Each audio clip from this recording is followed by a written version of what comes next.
you haven't seen the video, How Wishful Thinking Can Lead to Disappointment, and the video, Not to Expect Much from Paramount's Transformers, watch them first, then come back to this video. Rise of the Beast is the lowest performing movie of the franchise. It's lower than the Bumblebee film, which had a smaller budget, and it's lower than The Last Knight, which was considered the worst Transformers film. Now, let's say that Paramount's performance is not where it used to be with these films, even though people are still loyal after what has came with Bumblebee. But nowadays, people can just wait until the film comes out on streaming. So people figured that if I can just wait to see it at home, that'd be a good deal for me. And sadly, that's rightfully so for this film, because it's not the best film. And that's the issue. This movie is just average. This is a movie that people will call safe. So with that being said, and people aren't willing to pay for a ticket and wait until it comes out on streaming, Rise of the Beast not making past 500 million, it's no shock. An average box office for an average film, because at this point it made 429 million. So it wasn't a flop, but it was not a huge success. So his performance as a movie and how it did at the box office was all just so average. And that's kind of like the thing that just turns so many people off, is that this film is just so painfully average. And does that make it bad? People praise it for things that it did right, and that would make it good. But it's sort of just in between.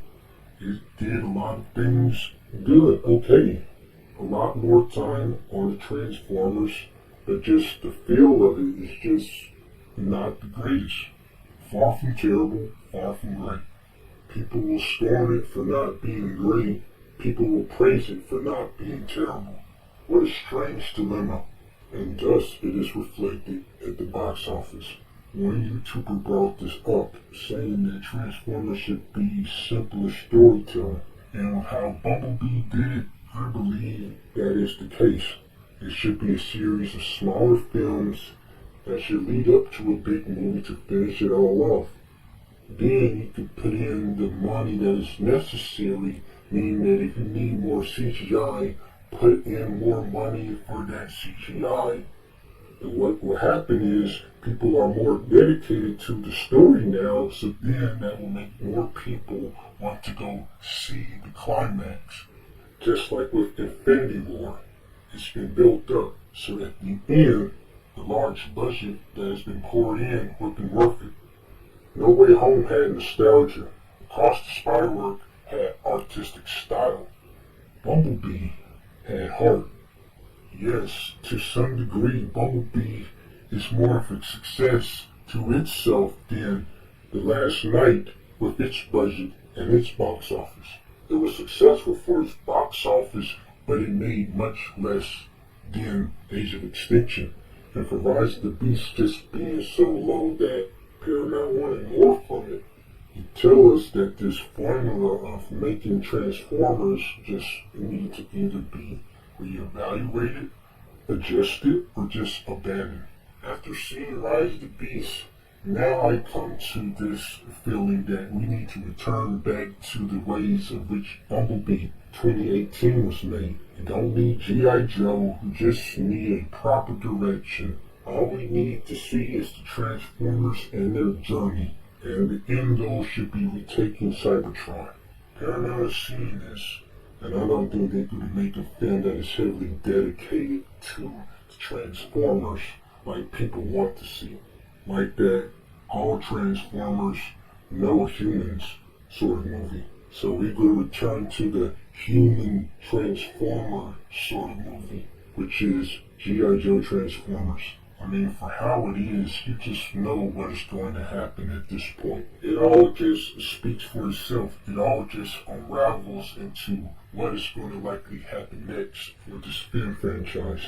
They're going to use the gimmick of G.I. Joe and Transformers, even though people really want to just see the robots. Because if we're just going to really get something like Snake Eyes Origins, just stop. Not even in a decent sociological climate at this point for G.I. Joe. G.I. Joe is an American glory fest in the original cartoon. It screamed USA, USA. With how Hollywood is going, do they want to say USA, USA? The two earlier G.I. Joe films were more G.I. Joe than Snake Eyes, even though Snake Eyes was a better film than those two. And they just made a botched up Snake Eyes film. What will work?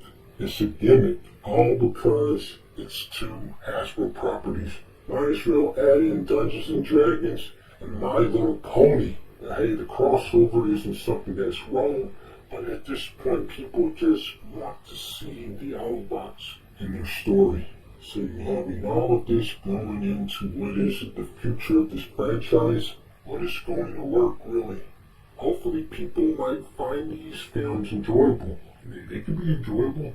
And like I said, I'm not going to expect much from Paramount's Transformers at this point because of what has happened in the past with this franchise with the likes of Lorenzo D. Bonaventura, who is still trying to make these two films, Rise of the Beast and Bumblebee, connect with the Bayverse, even though the two timelines just can't agree. I mean, what kind of delusion is that? I tell you, gosh, of all those factors at play here, it's just all too telling at this point now.